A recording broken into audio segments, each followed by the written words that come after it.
पश्चिम उत्तर प्रदेश के युवाओं के लिए खास तौर पर क्या योजना है आपके विभाग की? कई योजनाएं। अभी सबसे बड़ी चीज़ जो जो हमारे सामने है वो 60,000 करोड़ की पीएम सेतु स्कीम। इंडस्ट्रियल ट्रेनिंग इंस्टीट्यूट देश में लगभग 14,500 हैं। उनमें से 3,000 सरकारी संस्थाएं हैं।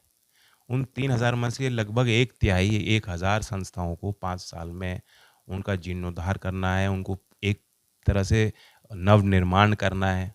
और आज के परिप्रेक्ष्य में इंडस्ट्री 4.0, 5.0, एआई, कंप्यूटिंग, रोबोटिक्स के ज़माने में, चाहे वो फिटर का काम हो, वेल्डर का काम हो, प्लम्बर का काम हो, क्लाउड कंप्यूटिंग का काम हो, उन संस्थाओं में उस प्रकार के कोर्सेज, चाहे वो ऑटोमोटिव इंडस्ट्री हो, सेमीकंडक्टर इंडस्ट्री हो, या एग्री और फूड प्रोसेसिंग सेक्टर हो, जहाँ सबसे बड़ा एम्प्लॉयमेंट देश में होता है, उससे अलाइन करके हम कोर्सेज चलाना चाहते हैं। मुझे खुशी है कि 60,000 करोड़ में जो उसका डिज़ाइन है, 20,000 करोड़ रुपए राज्य सरकार को भी देने हैं।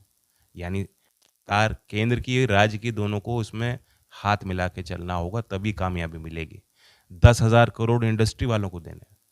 और वहाँ चुनौती आती है, क्योंकि अगर इंडस्ट्री इन संस्थाओं में हम ले आएंगे, जो ग्रामीण क्षेत्र में ये संस्थाएं हैं, जहाँ आज भी सीटें नहीं भरी जाती, क्योंकि छात्र और छात्राओं को नहीं लगता कि ये कोर्स करके हम सीख पा रहे हैं।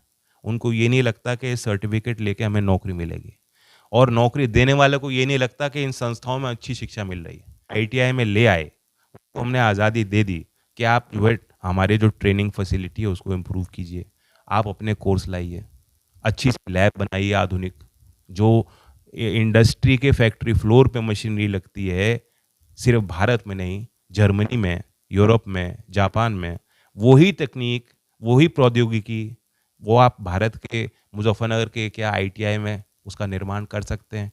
जब ये चीज़ें हो जाएंगी, तभी विश्वास हम जीत पाएंगे नौजवानों का। जो आज सीट है हमारी खाली है आईटीआई की, मैं चाहता हूँ कि आईटीआई संस्था के बाहर भी एक लाइन लगे, कतार लगे। जैसे स्कूल के एडमिशन में, प्राइवेट स्कूल के एडमिशन के लिए लोग पैसा खर्च करके भेजते हैं बच्चों को, उनको लगता है कि यहीं नौकरी मिलेगी, चलो वेब कॉलेज में चले जाओ, इंजीनियरिंग कॉलेज कर लो, चलो एमबीए कर लो। उसी हिसाब से स्किलिंग कोर्सेज को, चाहे वो छोटी वरीयता के कम अवधि के कोर्स हों, चाहे वो आईटीआई कोर्स हो, 1 साल का, 2 साल का सर्टिफिकेट हो, एक लोगों के नज़र में ये था।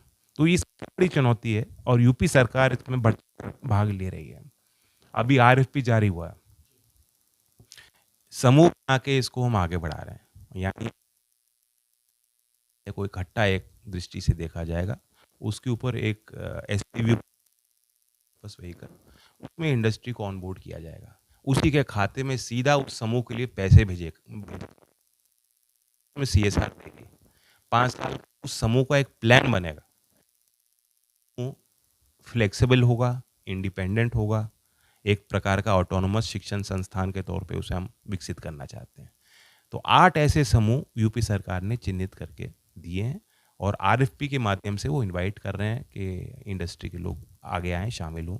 मुजफ्फरनगर का भी आईटीआई उसमें जोड़ा गया है, एक क्लस्टर मुजफ्फरनगर शामली का भी उसमें है, और दूसरा एक महत्वपूर्ण क्लस्टर जुड़ा हुआ जिला मेरठ का है, जहाँ स्पोर्ट्स गुड मैन्युफैक्चरिंग इंडस्ट्री है। तो ये दोनों क्लस्टर पश्चिम क्षेत्र के अभी पहले चरण में जोड़े गए।